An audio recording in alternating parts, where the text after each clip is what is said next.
আসসালামু আলাইকুম, সবাই কেমন আছেন? আশা করছি সবাই খুব ভালো আছেন। আজকে আমরা একটা প্রোগ্রাম দেখব, সেটা হচ্ছে গেসিং গেম। সো এই প্রোগ্রামটা দেখার জন্য আমরা কোড এডিটর রিপেল.আইডি তে চলে যাচ্ছি এবং সেখানে গিয়ে আমরা প্রোগ্রামটা করার চেষ্টা করছি। ফার্স্টে আমরা যেটা করব, গেস নাম্বার নামে একটা ভেরিয়েবল নিব এবং সেই ভেরিয়েবলে আমরা ইন্টিজার নামে একটা ইনপুট নিব ইউজারের কাছ থেকে এবং সেখানে বলবো ইন্টার ইয়োর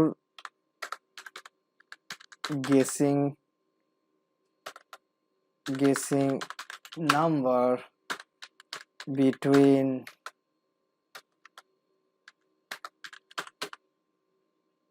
1 to 5. ওকে, এইটা আমরা ইউজারের কাছ থেকে নিয়ে নিলাম। তারপর আমরা র্যান্ডম নাম্বার নিচ্ছি এবং র্যান্ডম ইন্টিজার নামে একটি বিল্ট ইন ফাংশন রয়েছে, সেটাকে কল করছি। সেটাকে কল করার জন্য আমাদের যেটা করতে হবে, আমাদের সেই র্যান্ডম নাম্বারটা ইম্পোর্ট করতে হবে। কি করতে হবে? ইম্পোর্ট করতে হবে র্যান্ড ইন্ট। এইবার আমরা সেটাকে কল করতে পারবো, কারণ এটা হচ্ছে একটা বিল্ট ইন ফাংশন পাইথনের। র্যান্ড ইন্ট, এইখানে আমরা প্যারামিটার দিয়ে দিচ্ছি 1 5। এইবার আমরা ইফ কন্ডিশনটা নিয়ে নিচ্ছি। এখানে আমরা কন্ডিশন অ্যাপ্লাই করছি র্যান্ডম নাম্বার ইকুয়াল কি নিব? গেসিং নাম্বার, তাই তো? ইয়েস, সেটা নিয়ে নিলাম। এইবার আমরা যেটা করব, প্রিন্ট করব যে ইউ হ্যাভ ওন।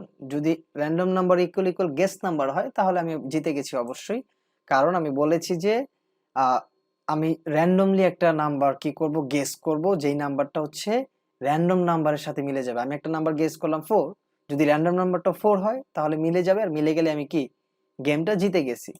আর যদি না মিলে তাহলে কি আমি গেমটা হেরে গেছি, তাই তো? তাই। So you have lost. এবং আমি জানতে চাচ্ছি র্যান্ডম নাম্বারটা কত ছিল, সেটা আমি জানতে চাচ্ছি।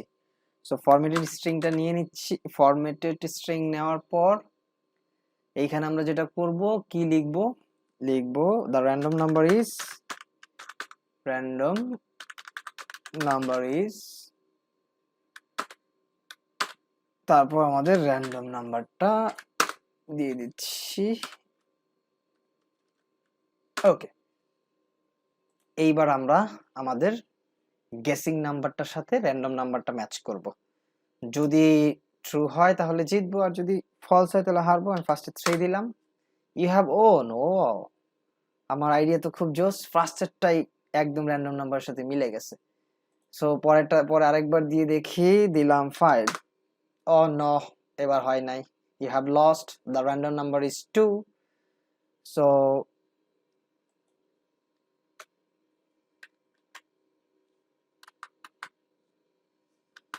এইবার আমরা যেটা করব, আরেকবার দিচ্ছি 3। again I lost.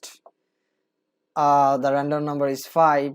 ওকে, এইবার আমরা যেটা করতে চাচ্ছি, আমরা চাচ্ছি যে না, আমরা একবার গেস করব না, আমরা প্রায় অনেকবার গেস করব, যেই কারণে আমরা ফর লুপটা নিয়ে নিচ্ছি। For I in range function আমরা বলে দিব 1,6, স্টার্ট হবে 6 এবং শেষ হবে 6। 6 মিন্স n-1 হবে 5, মানে আমরা 5 বার নিতে পারবো।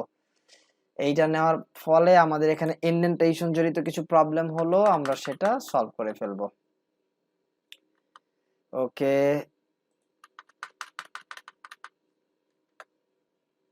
তারপর হচ্ছে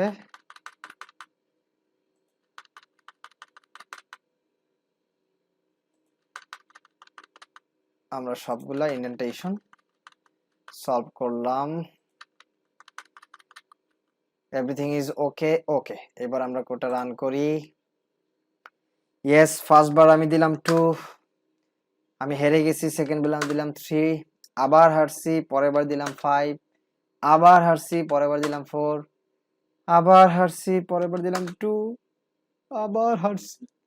তার মানে আমি প্রতিবারই হারলাম। আই হায়, আমার গেসিং এত খারাপ। 2 দিয়েছিলাম, আমি লস্ট। আমার নাম্বারটা ছিল, র্যান্ডম নাম্বারটা ছিল 1, তারপরে 3 দিয়েছিলাম, র্যান্ডম নাম্বারটা ছিল 4, তারপরে 5 দিয়েছিলাম, র্যান্ডম নাম্বারটা ছিল 3, পরে দিয়েছিলাম 4, 1, 2 দিয়েছিলাম 5। একটাও ম্যাচ করে নাই। আমরা আরেকবার রান করে দেখি। দিলাম হচ্ছে 4, আহ হারলাম। দিলাম হচ্ছে 2, ওহ আবার হারলাম।